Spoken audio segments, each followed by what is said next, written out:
Across Nigeria, grief has no boundaries. From the dusty plains of the north to the farmlands of the Middle Belt, villages are being erased one after another.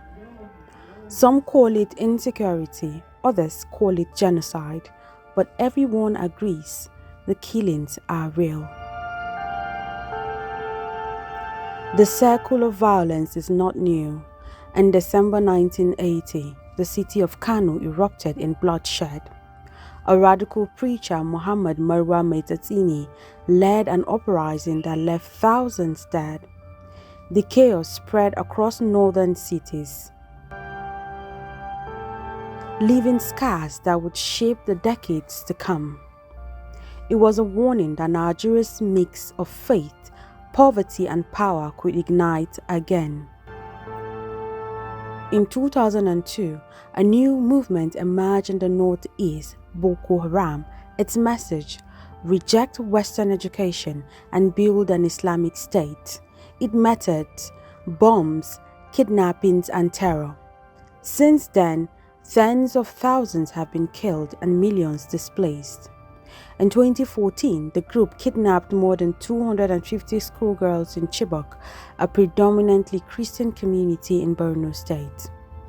Boko Haram splintered into factions, ISWAP, bandit groups, and other armed militias, turning the northeast into a battlefield of competing ideologies and interests. Many of the communities hardest hit are Christian enclaves, but Muslims too have suffered endless violence.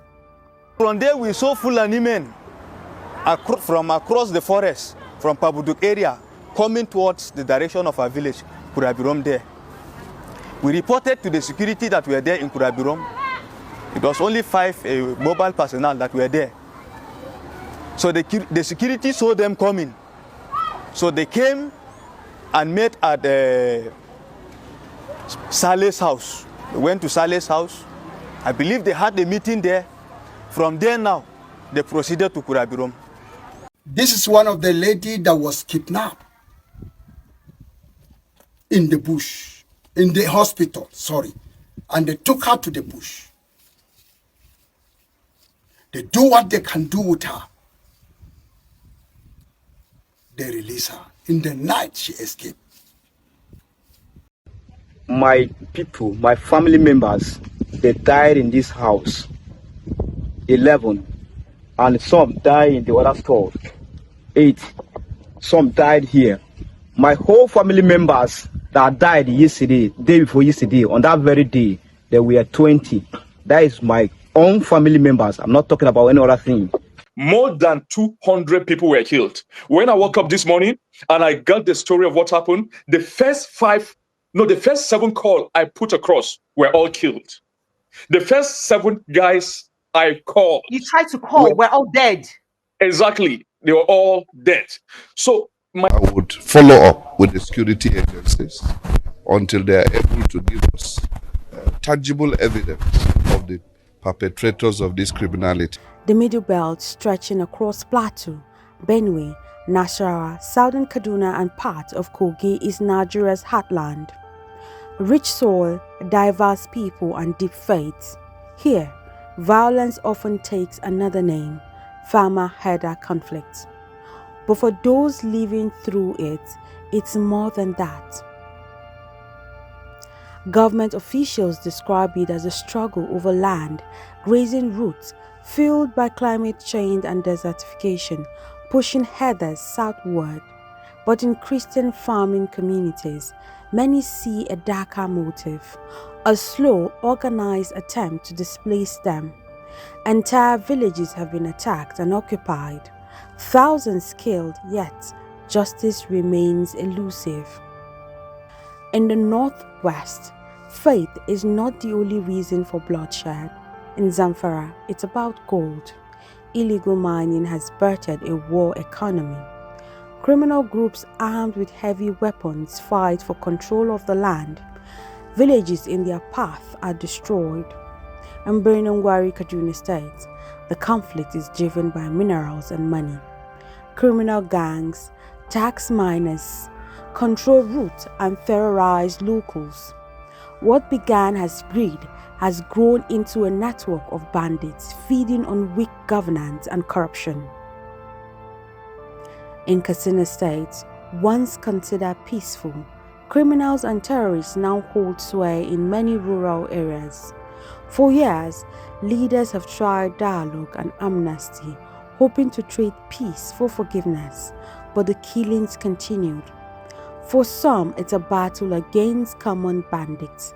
For others, it's a part of a wider pattern of terror stretching from the Sahel down to Nigeria's borders.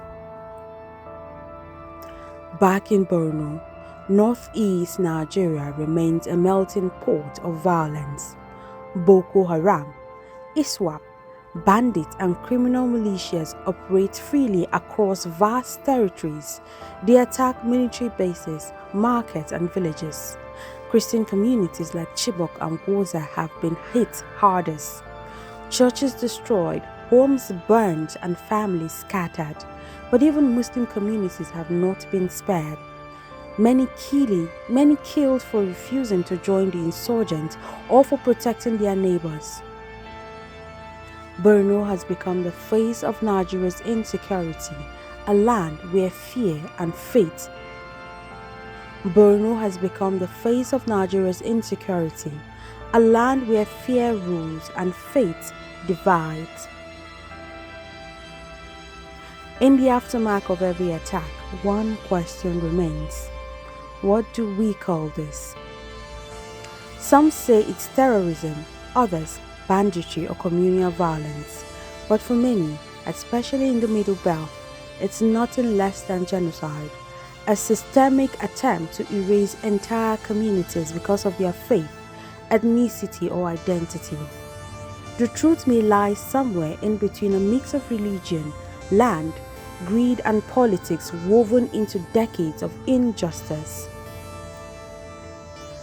The world has begun to take notice. During his presidency, Donald Trump described the killings of Christians in Nigeria as horrific. Yet, despite the outrage, the violence continues, largely unseen, largely unanswered. For the survivor, lives goes on. Slowly, painfully, they rebuild their homes and with ashes and hope. They plant again, even when the soil remembers blood. To some, these are stories of faith and endurance. To others, they are the evidence of a silent war. From Kano to Chibok, from Zamfara to Benue, Nigeria bleeds. Call it insecurity, call it genocide, call it what you will, but until justice comes, the blood of the innocent will continue to speak from the ground they died defending.